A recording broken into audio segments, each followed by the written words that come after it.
cidade do Cabo, na África do Sul, pode chegar este ano ao dia zero. A água encanada vai acabar. Cada habitante ficará na fila para pegar 25 litros por dia para todas as suas necessidades. Isso é o mesmo que uma chuveirada de 2 minutos. Vamos chegar mais perto. Fortaleza, capital do Ceará, com 2,5 milhões de habitantes, com abastecimento em risco. Já toma providências para usar água do mar para abastecimento. Segurança ou insegurança hídrica é um termo com que o brasileiro começa a se familiarizar. São Paulo, Rio, Brasília passaram ou passam por racionamento de água. O Ponto de Vista vai conversar sobre a falta d'água e suas soluções com Malu Ribeiro, coordenadora da Rede das Águas da Fundação SOS Mata Atlântica. Malu, muito obrigada por ter aceito o nosso convite e eu começo te perguntando, afinal, o que é segurança hídrica? E a gente está falando também, a gente fala das pessoas que abriram a torneira e não tinham água nas suas cidades, mas tem gente que não tem torneira para ter água, né? Tem gente que nem tem acesso à água até hoje no Brasil, né? Bom, é um prazer estar aqui falando sobre isso com vocês, com todo mundo que nos assiste. E tem pessoas que, nos grandes centros, inclusive em São Paulo, no estado de São Paulo, que nunca viram um banheiro, né? Um vaso sanitário. E nós temos que o acesso à água limpa, em qualidade e quantidade, é um direito humano, assim como ao saneamento. Garantir segurança hídrica, o que é isso? O que é segurança hídrica?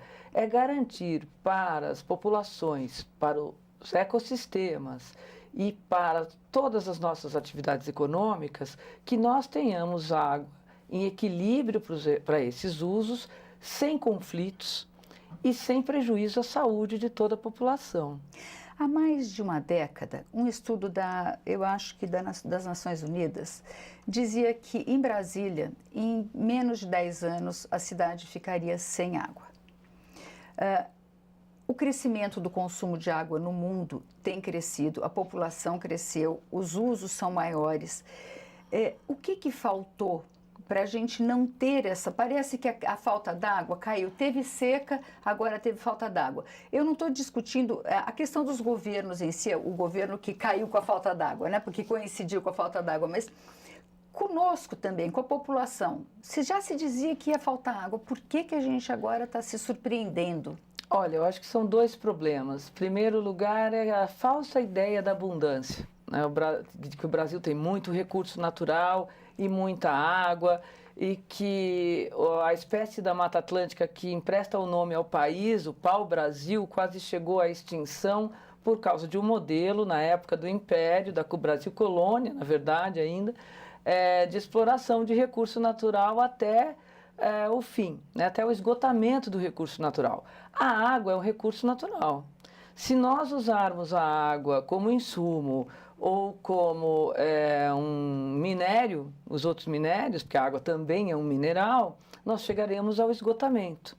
Para evitar isso, o primeiro sinal desse alerta veio ainda da época do Brasil Colônia. A Floresta da Tijuca não existiria se os portugueses não tivessem percebido que ficamos sem água naquela época no Rio de Janeiro, porque foi desmatada toda a floresta. Aí vem a madeira de lei. Então, desde o Brasil Colônia, da época do Império, antes da República, já se sabia que sem a mata, sem a floresta, não tem água, né? Só que aqui no Brasil nós nos esquecemos disso. A Constituição de 88, que completa 30 anos agora, ela trata a água como um bem público, essencial à vida, traz um capítulo de meio ambiente, porém reconhece que por ser escassa e não está distribuída igualitariamente no nosso território, é dotada de valor econômico. Por que existe esse valor econômico? São dois princípios que vêm desde o Código de Águas de 1930, da década de 30, né, de 34, que é o princípio do usuário pagador e do poluidor pagador, onde tenta-se fazer um equilíbrio, uma justiça tributária para premiar aqueles que preservam nascentes, usam adequadamente a água, que são os nossos proprietários rurais, pequenos proprietários, as cidades que investem nisso, e aqueles que usam a água de forma com desperdício e poluem, que é a forma mais perversa de desperdício, tem que pagar por isso. Esse espírito veio para a Constituição de 88, só que até hoje não foi implementado 100% no país. E o resultado está aí. E como que seria essa implementação?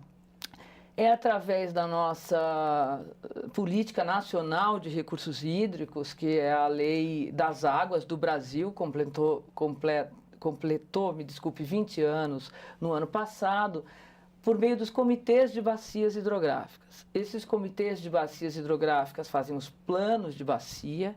Os planos de bacia têm nos estados e no país um plano de recursos hídricos, e aí se estabelece, numa discussão integrada entre sociedade civil, usuários de água e governos locais, sublocais e federal, um preço público para a água, de acordo com o seu uso. Então, por exemplo, a indústria de bebida, que usa muita água bruta ou mineral, ela paga por esse uso da água para que ela use cada vez menos na sua cadeia produtiva e devolva uma água, e isso acontece em muitas regiões, até melhor do que a que ela pegou no rio. Isso teria que ser levado também, na mesma regra, para o saneamento, que é o abastecimento público urbano, e para o agronegócio. Em algumas regiões, em alguns estados, esse instrumento está muito bem avançado. O Ceará já tem isso antes da Lei das Águas Federal, o estado de São Paulo, do Rio Grande do Sul também. Porém, tanto no Rio Grande do Sul como em São Paulo e Paraná, o setor que mais usa água no Brasil, que é o setor da agricultura irrigada, né, principalmente das monoculturas irrigadas, não paga a cobrança pelo uso da água. O saneamento paga, mas em alguns casos tem tentado flexibilizar a legislação no que diz respeito à qualidade, porque lança um esgoto maltratado, quiçá quando é coletado e tratado. Então, o poder público tem a legislação, mas é o que menos cumpre a legislação. Agora, Malu, a solução que se encontrou nas grandes cidades que tiveram crise hídrica aqui no Brasil foram grandes obras. Brasília está realizando obras, São Paulo está realizando transposição de rios, tem grandes projetos sendo realizados em projeto. Essa é a solução? Quer dizer, houve uma comparação nessa série que nós estamos falando, que continuamos fazendo como os romanos.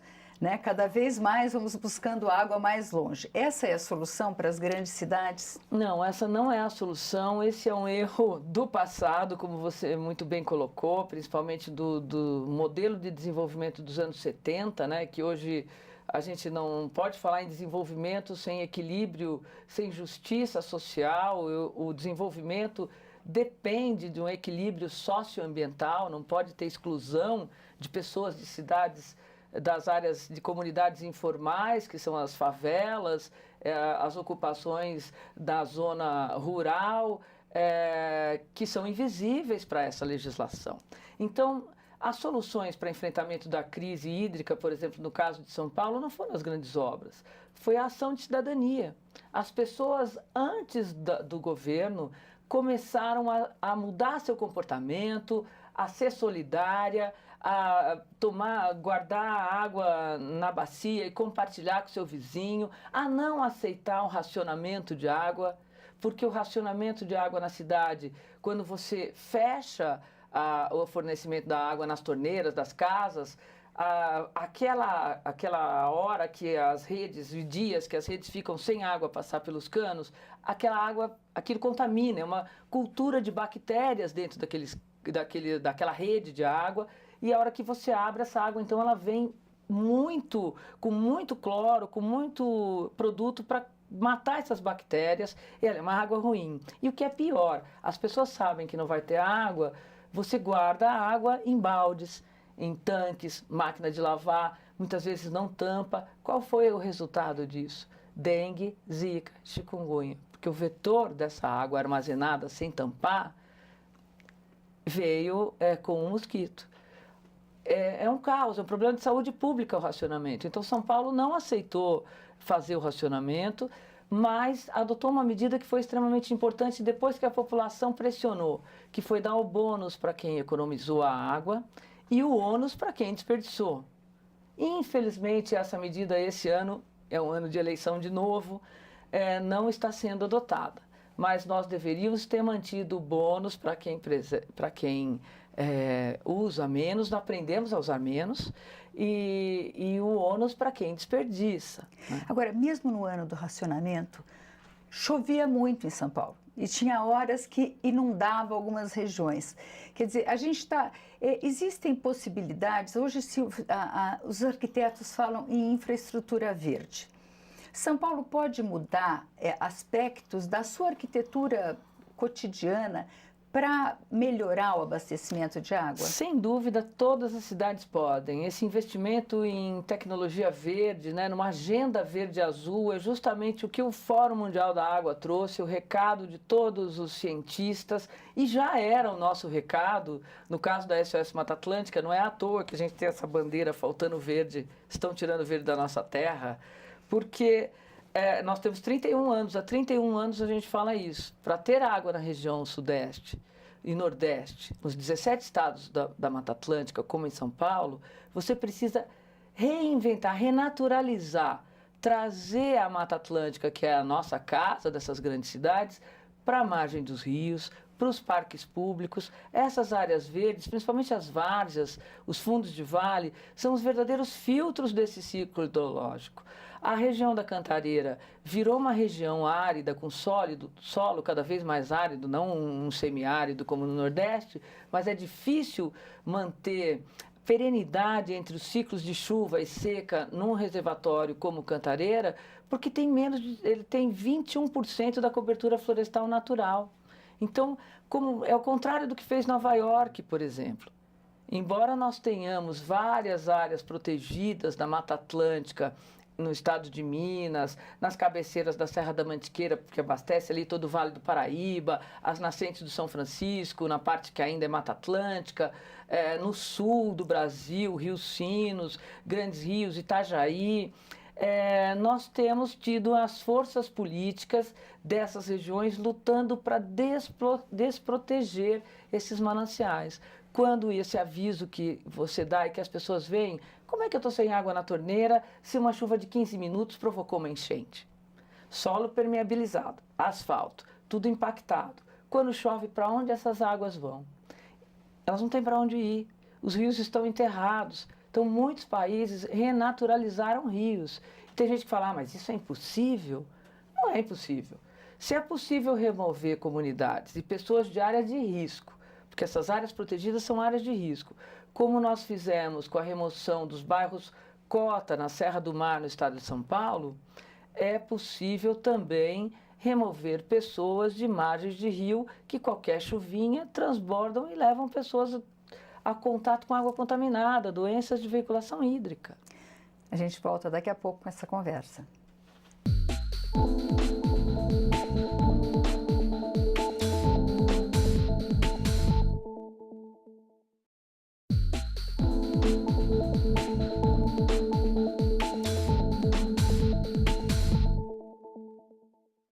O Ponto de Vista está de volta. Hoje nós estamos conversando sobre segurança hídrica com a coordenadora da Rede das Águas da Fundação SOS Mata Atlântica, Malu Ribeiro. Malu, recentemente o Supremo Tribunal Federal considerou constitucional alguns dispositivos do novo Código Florestal que havia sido questionado sobre a sua constitucionalidade e vocês afirmaram que com ele se perderia 10 milhões de hectares de florestas e que isso afetaria o abastecimento de água. Como é que é essa questão? Como é que isso afeta o abastecimento de água nas cidades? Olha, toda vez que a política não ouve a ciência e age por pressão setorial de um determinado setor, não ouve o coletivo da sociedade, os resultados são péssimos, né? Isso impactou e vai impactar ainda muito mais várias regiões do Brasil. Por sorte, nós conseguimos um apagar das luzes das discussões do Código Florestal no Senado, incluir um artigo que diz o seguinte: nas bacias de estresse hídrico, de escassez hídrica ou insegurança hídrica, não me lembro muito bem qual é o termo, mas significa a mesma coisa, a proteção das florestas poderá ser maior do que o limite mínimo que está no Código Florestal.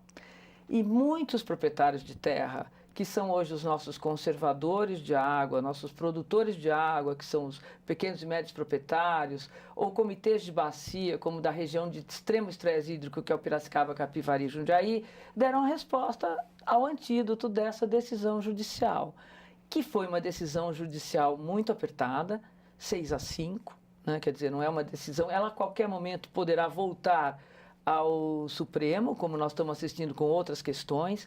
Judicializar uma política tão importante que afeta a vida de todo mundo não é o melhor caminho. Teria sido melhor que os nossos parlamentares tivessem ouvido a ciência, e quando eu digo a ciência, é a SBPC, as nossas universidades, as ONGs, os prefeitos, né, de cidades que já tiveram esse enfrentamento, que têm consciência disso.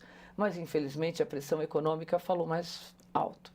Quer dizer, isso vai afetar, isso vai aumentar o nosso estresse hídrico? Já afetou, porque essa discussão do Código Florestal, ela começou antes de 2014 e ela já acenava aos proprietários de terra, falava assim, olha, vocês que cumpriram a lei de 64, de 65 até hoje, foram bobos. Porque quem não cumpriu vai ser anistiado, vai ser premiado. Então, cumprir a lei no Brasil penaliza. Mas já afetou no sentido, aumentou o desmatamento? Claro, a crise hídrica em São Paulo é decorrência de 10 anos de recorde de desmatamento em Minas.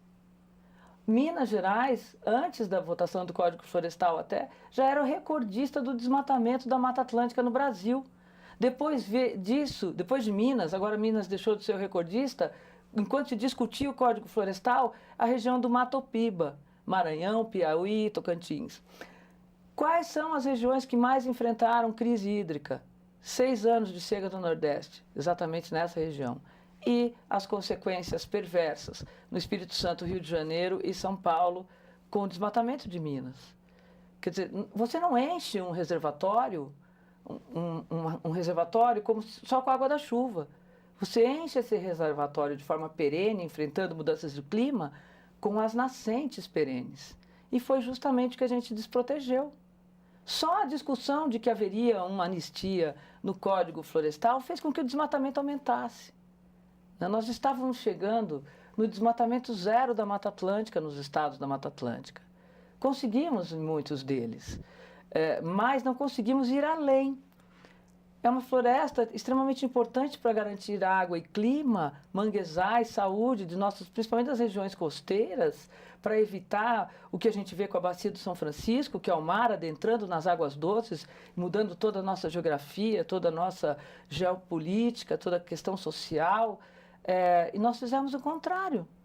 As consequências, o desmatamento potencializou a seca que nós sentimos na crise hídrica. Não é que irá, já potencializou, porque a anistia não é para quem está desmatando a partir de agora, é para quem desmatou antes. A gente estava discutindo sobre a questão da seca em São Paulo, mas existem outras grandes cidades brasileiras que são servidas por grandes rios. São Paulo tem o Tietê e tem o Pinheiros. Tem alguma forma da gente chegar a usar os grandes rios para abastecimento de água? Porque foi essa a grande questão. Como que São Paulo tem o Pinheiros, mas aquela água inservível, né? O Rio de Janeiro tem Guandu, o Nordeste tem ali o Jacuí, tem todos os seus grandes rios, o próprio Sinos. Nós precisamos aperfeiçoar a legislação que trata justamente da qualidade da água no Brasil. O que estabelece a qualidade da água no Brasil é uma classificação que vai das águas mais nobres, aquelas águas especiais, aos rios de classe 1, 2, 3 e 4. Quanto menor o número, mais protegido, melhor é essa água. Então, classe 1 é uma água nobre, é um rio que não pode receber esgoto, rio que está em áreas protegidas, um manancial. Classe 2 é um rio que você pode usar para nadar, para pescar, para produzir alimentos, usos múltiplos, é o que a nossa lei das águas diz. A classe 4 é a pior das classes. É esse rio urbano que foi esquecido, transformado em esgoto, é o rio que é usado para diluir esgoto, sem limite de lançamento de efluentes, e que segundo a lei, deveria ser um rio que serve para navegação e composição de paisagem, que essa paisagem, esse espelho das nossas cidades, essa paisagem grotesca, que é um espelho de todas as falências das outras políticas públicas que a água reflete. Os rios urbanos e os rios rurais são espelhos do comportamento que a gente tem na bacia hidrográfica. Então, uma bacia de uso agrícola intenso tem uma característica, aquela paisagem, aquele mar verde de monoculturas, com águas que uma mudança de clima vira um mar de alga, né? Algas que soltam toxinas, que matam peixes, etc. Os rios urbanos são esses rios cor de piche, com um monte de lixo, bicho morto, enchentes, que trazem mais de 70% das doenças que levam à internação e óbitos nas grandes cidades nesse país, por contato com a água poluída. Então, nós temos que mudar isso. Rio de classe 4, ou seja, um rio que você desperdiça para diluir esgoto, para fazer aquele serviço que nós não fazemos, é a forma mais perversa de desperdício do Brasil. Desperdício é muito antigo isso também, né? Isso vem... Porque no Brasil colônia, a gente jogava esgoto no rio, no mar, no rio e no mar. Os romanos já faziam isso, né? Usavam isso, mas essa legislação, ela vem de um modelo que a CETESB, CETESB é a Companhia de Saneamento Ambiental do Estado de São Paulo, em 1976 ela trouxe esse modelo justamente pela poluição terrível da década de 70, né? Com metais pesados, produtos químicos, cancerígenos e outras coisas. Ela trouxe, então, esse padrão de modelos internacionais e isso vigora até hoje em vários lugares. Mas aqui no Brasil, em outros países, não existe a classe 4 mais. E aqui no Brasil ainda existe. Nós precisamos acabar com isso. E como é que a gente, se não joga no rio, o que faz? Trata, reutiliza, usa de forma equilibrada, né, para você poder ter os rios saudáveis. Porque é justamente isso. Os rios que não secam, que são perenes, nas variações climáticas das nossas grandes cidades, ou mesmo o Lago Paranoá, aqui no DF, não são usados para abastecimento público porque eles não têm uma condição adequada. O custo desse uso seria muito caro. Se a gente cuidar deles, eles passam a ser manancial. Pois é, eu me lembro do Carlos Nobre falando há alguns anos num programa que a gente fez sobre ele, que se parar de jogar esgoto no Tietê, não precisa fazer mais nada. Em algumas décadas ele se cura, que o rio se cura sozinho. O Rio Tietê... Eu acho que leva muitas décadas, mas... Não muitas, algumas décadas, eu diria que umas 2 décadas. O problema é que durante os anos de 1900, a década de 60, a década de 70 e 80, se jogou muito produto químico, metal pesado, que esses não se dispersam na natureza. E o Tietê, embora ele seja... E aí precisa de muito dinheiro para tirar. Precisa. Porque precisa tirar. É o caso, por exemplo, de uma contaminação por chumbo no Pará, que nós vimos agora, terrível, de uma atividade industrial. Nós já tivemos esse mesmo tipo de problema no Rio Ribeira de Iguape, em regiões de Santa Catarina. Toda atividade minerária, ela é potencialmente poluente. Mas os poluentes invisíveis, que são aqueles venenos que nós não, os polímeros plásticos, né? E esses venenos do agrotóxico, do defensivo, hoje chamado de defensivo agrícola, além deles serem cancerígenos e tal, eles entram na cadeia genética dos organismos vivos. E a água tem esse ciclo. Então, essa poluição invisível, o mercúrio, né, ela é a mais difícil de se combater. Como é que você combate isso? Como fez a Comunidade Europeia, com uma legislação e uma norma restritiva na origem. Você impede que isso seja gerado, porque você não vai gastar bilhões para tratar isso. Você evita que seja lançado. A classe 4 permite que seja lançado. Eu não queria terminar sem a gente falar do saneamento. São Paulo é uma grande metrópole, a maior metrópole do país, e tem 30%, 40% do seu esgoto ainda não tratado. Como é que está o saneamento no Brasil? Que eu sei que foi um tema muito tratado aí no Fórum das Águas. Olha, eu acho que o melhor retrato para falar do saneamento é o estudo que a SOS Mata Atlântica fez com 3.500 voluntários em 17 estados do Brasil, fazendo aí, trazendo para o Fórum Mundial da Água o retrato da qualidade da água desses 294 pontos de coleta dos grandes rios da Mata Atlântica. 96% deles estão numa condição regular, somando regular, 75,5% regular, que seria essa classe 3, os outros 20% indisponíveis para uso, ruim e péssimo, que é o classe 4, e o restante só 4% com uma condição boa, perene durante as mudanças climáticas e nenhum ótimo. Isso é reflexo do quê? Porque são rios urbanos, reflexo da falta de saneamento. Você disse um indicador que São Paulo tem 30% de esgotamento sanitário sendo lançado, sem esgotamento sanitário, sem tratamento de esgoto, é o contrário no resto do Brasil, né? Então, só que 30% de pessoas em São Paulo significa 30% de 20 milhões de habitantes. Então, é um grande volume. Nós precisamos avançar nisso. O saneamento é um direito humano, porém é um serviço. A água é recurso natural.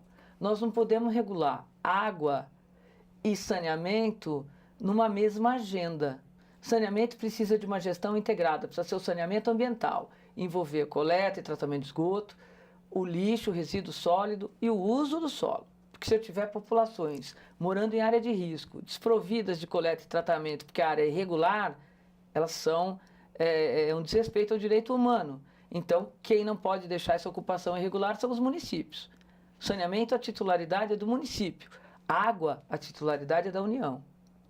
A água é outra história. Então, não dá para uma medida provisória, como o Brasil está fazendo, unir regulação de serviço, que é saneamento, com regulação de recurso natural essencial à vida. Isso é um retrocesso, é um desrespeito à nossa Constituição e tentar corrigir a falha, a ineficiência do nosso poder público até hoje, que hoje é o maior vilão, com uma nova anistia e abrindo brecha para um mercado de água que é extremamente perigoso e contrário a tudo que as nações disseram aqui no Fórum Mundial da Água e no Fórum Mundial Alternativo da Água. Muito obrigada, Malu. Nós conversamos com Malu Ribeiro sobre abastecimento de água. Você pode rever este e outros programas na nossa página, câmara.leg.br. Obrigada pela audiência e até a próxima.